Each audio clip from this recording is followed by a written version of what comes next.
Hello, Foxy Finds here, and welcome to my shiny quest. That's not too bad of a name for the challenge.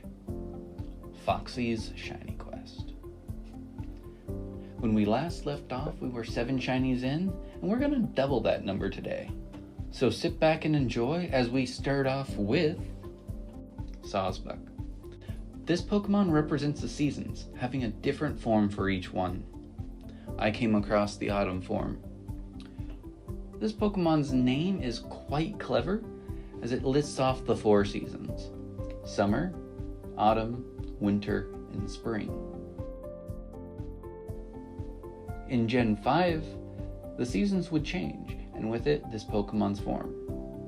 Since then, it's either found in the real life seasons in Pokemon Go, or in different environments in Pokemon Scarlet and Violet. Here, the autumn form is found on these rocky cliffs.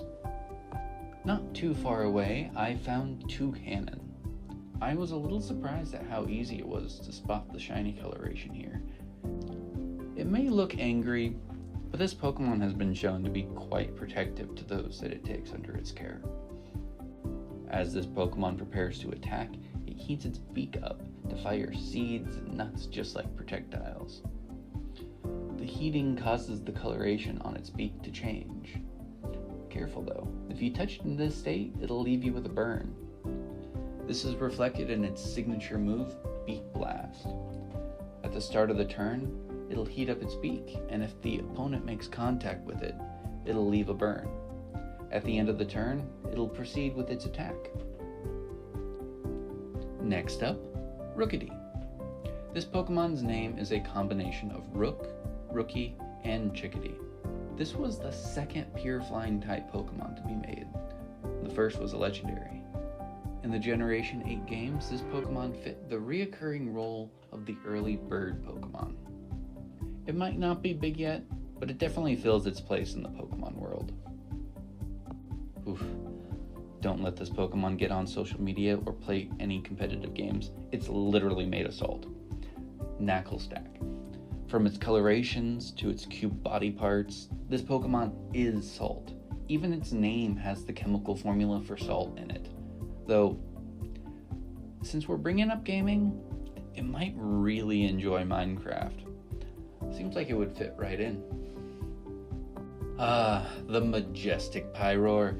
This Pokemon has a high female-to-male rate intended to mimic real-world lion prides, having a head male lion and several female lions. This noble-looking lion was once the choice Pokemon for a man who wanted to take over the world for the sake of beauty?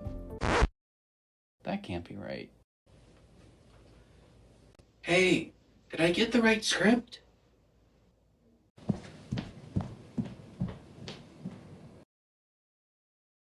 Really? That's...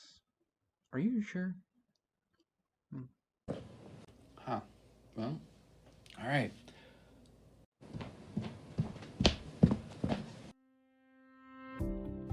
In Pokemon X and Y, Lysander sought to preserve what he believed to be beautiful in this world, purely by aesthetic standards from the looks of it. One of his main Pokemon, no pun intended, was a male Pyroar like the ones that you see here.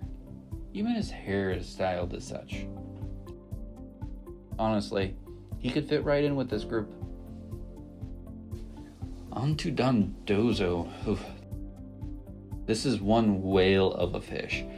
Don't put me in the water anywhere near one of these. I'd be afraid it was going to eat me up. This Pokemon is one half of a symbiotic relationship involving its signature move, Order Up. It will literally eat the other Pokemon and increase its stats based off of that. Luckily, it's all temporary. This Pokemon has a particularly massive specimen in it, one that towers over most. On to the only Generation 1 Pokemon of the list, Electabuzz.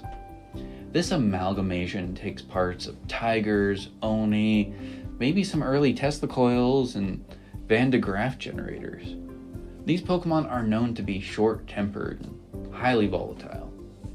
I remember as a kid thinking this Pokemon was really cool It was a version exclusive. It was fairly strong. It didn't require evolving. Had a good moveset. Then I heard what it sounded like in the anime.